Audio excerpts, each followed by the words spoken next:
tool. It's used as like, I've got the knife and I'll stab you with it. So you got to throw it out the window, because once it's on the table, it then becomes an option. Once it's an option, it's likely to be picked up. Sure. So removing the D word, and again, going back to, you're going to hear this several times, but beginning with the end in mind. So the whole point of persevering is life happens to all of us. Sure. Right? You're going to experience difficulties. You're going to experience financial ups and downs, maybe even health issues, difficulties in relationship, navigating two families. Right, we've both parents and siblings that's and a friends. whole other side of it. Yeah, You've got to persevere through those things, and part of that persevering is always choosing your spouse first. Right, the Bible talks about leaving your mother and father and cleaving to your spouse, and you've got to understand what that looks like. Putting them first above all others. A big area that helps couples in this space, this season, this persevering, is leaning on their foundation, if you have one. goes back to the wedding ring. Goes back to the wedding ring. Yeah. Even goes back to the engagement ring if you did it right. Is having a great foundation. And again, always prioritizing your spouse. If you prioritize yourself, you're more focused on self-preservation than you are on same team preservation. Right. So always preserving and working towards the nurturing of your relationship. A big spot here is to prepare for storms. Right. If you really intend to be married for 50, 60, 70 years, you will encounter storms. Sure. Life will continue to happen, regardless of how good you think you are. But how do you prepare for a storm, Aaron? You do it by being proactive, by having great communication, by getting your head out of your tail and thinking, oh, that'll never happen to us. And at least having the conversation ahead of time so that you can show up on the same team, not if, but when those circumstances happen. This almost leans into also the discovering phase as you guys are getting to know each other, like asking those really hard questions, which should happen way before you get married. But the questions of how you're going to do finances, raise the kids, deal with in-laws, deal with problems, that's the important piece, because once you truly know somebody, have that intimate relationship, it allows the persevering to happen much more naturally. Yeah, for sure. And with some success. With some success. Good. So, and then the next ring that we have is the restore ring. Again, we all bring our own stuff into a relationship, regardless of how wonderfully you were raised or how not wonderfully you were raised. Who you are has flaws. And so part of restoring some of the beauty that's inside marriage, inside the commitment of knowing, Aaron, you're never going to leave me, regardless of who I am, that I can be intimate with you, I can be vulnerable with you, that there is authenticity in who we are. That really brings restoration and peace to an individual and to a marriage. And so understanding that you have to persevere so that you can restore. So we're going to talk about a couple of these rings there, and talked about the first two rings are tangible, but these other rings are seasons, which means seasons are cyclical. You're going to go through these for the rest of your marriage. So understand that persevering, you're going to discover yourself. You're going to continue to need to persevere through things so that you can restore things. And so just being very consciously aware that these are seasons that evolve, but you've got to be also the masculine man that shows up with consistency.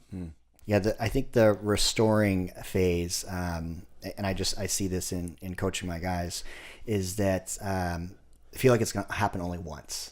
Right. And so maybe they got out of the doghouse, been on good behavior. They're running the program as it's designed. They're in counseling, and they think that that's going to be the end of the restoration phase. But the restoration phase is, just as Josh said, it's cyclical, and it's something you're going to need to do for the rest of your life, because there's always the human element. We're going to be breaking down, bickering, fighting, having conflict. And if you're not constantly focusing on the restoration, you miss out on the beauty of actually prospering. So true. One of the big keys of restoring, Aaron, is being aware that you're not being aware of and conscious to not steal your time and your presence from your spouse. Go deeper on that. So to not steal it. We all are in the marketplace. We're all doing something to produce. So we'll call that work, right? We do something.